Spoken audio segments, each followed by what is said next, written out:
always late.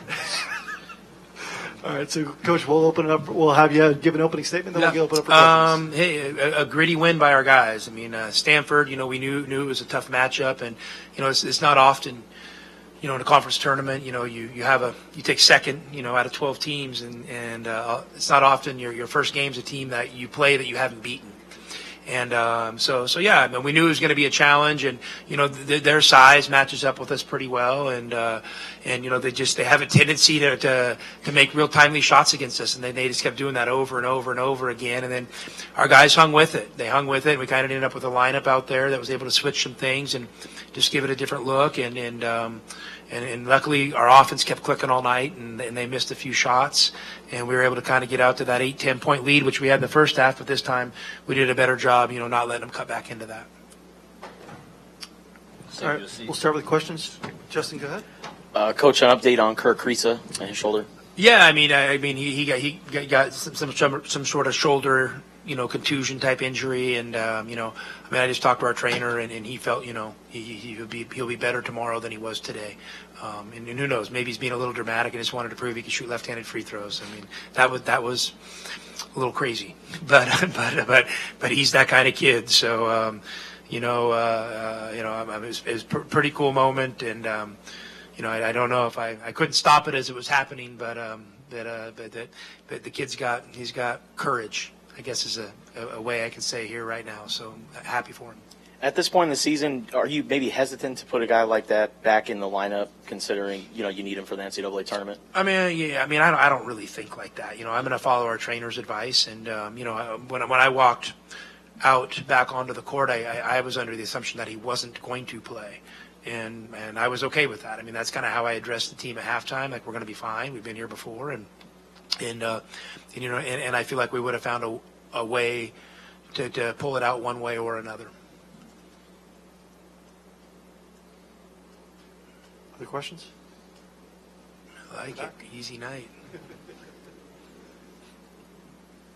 For Oumar, what motivated this performance tonight? It seemed like you guys dominated in the paint 54-22. How were you able to accomplish that tonight? We just play for each other. Guards found me and Zoo pretty well, and Zoo also found me well to give me the ball, and I just needed to deliver. And I took some quick shot, and then they just fall in. Brian? Coach, the points in the paint the last time you played Stanford was 42-24 in their favor. I believe it was something like 54-22 tonight.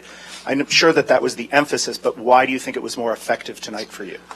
Well, we did a better job finishing, and I think, we just in as that Stanford game played out offensively, we made a lot of threes, and I think we made 16 threes, and which is a lot for us, and I just, I think maybe we missed some layups in there, and maybe we lost our conviction to kind of get the ball inside. And today we did an incredible job, hanging with the conviction. And I don't know, I have to put my glasses on here to see how many threes we took.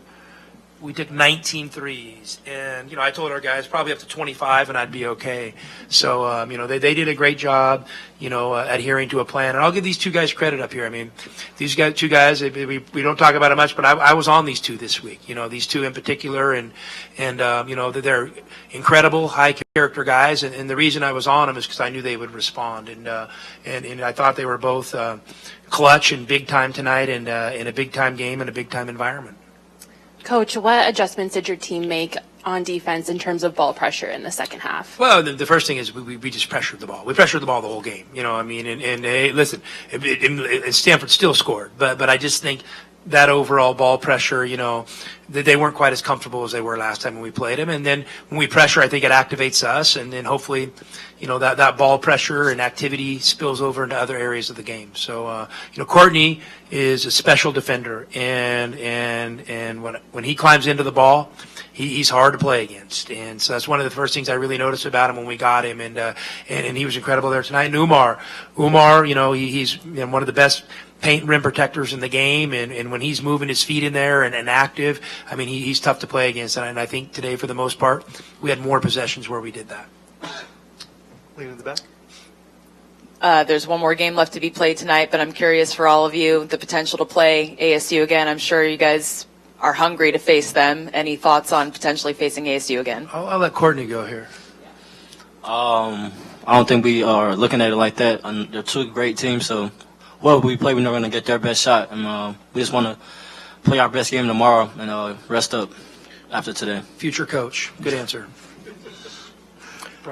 Courtney, is it fair to say that the last game you had of the regular season was maybe not your best? What did you do to shake that one off and maybe just make it a one-time thing?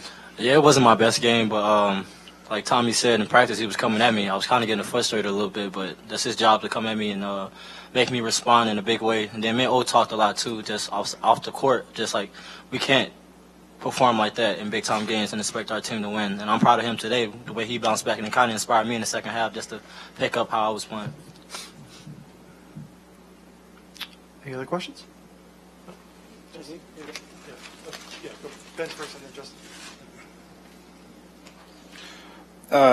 Yeah, just kind of you kind of touched on it, but just, having seen them for a third time, and they beat you previous time. Second time. Second time, yeah, you get the second time. But just what were the biggest adjustments you feel you guys made, and also for the players? Just how much extra motivation was there in beating these guys, knowing that last time they had gotten you? Yeah. I mean, I don't know. These guys can tell you that. I mean, for me, there's no extra motivation. It's you're in a tournament.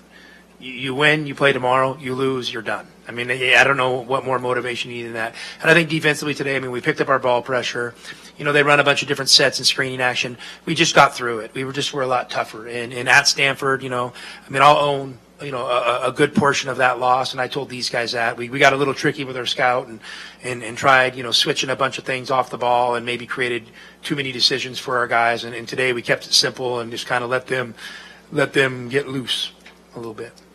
Coach, I know you don't pay attention to accolades. You're paycheck to paycheck, long neck to long neck guy, but you passed Bill Guthridge for most points by head coach in first two seasons. What do you make of that, and what does the last 2 years mean to you? I mean, it's an honor, and I told these guys, I honestly, I just want to play tomorrow, and I'm so proud of these players, for putting me in this position, and and maybe to pass Bill Guthridge, it is even a little extra special honor for me because I remember I had settled in. I thought I was never leaving Gonzaga, and I was totally okay with that.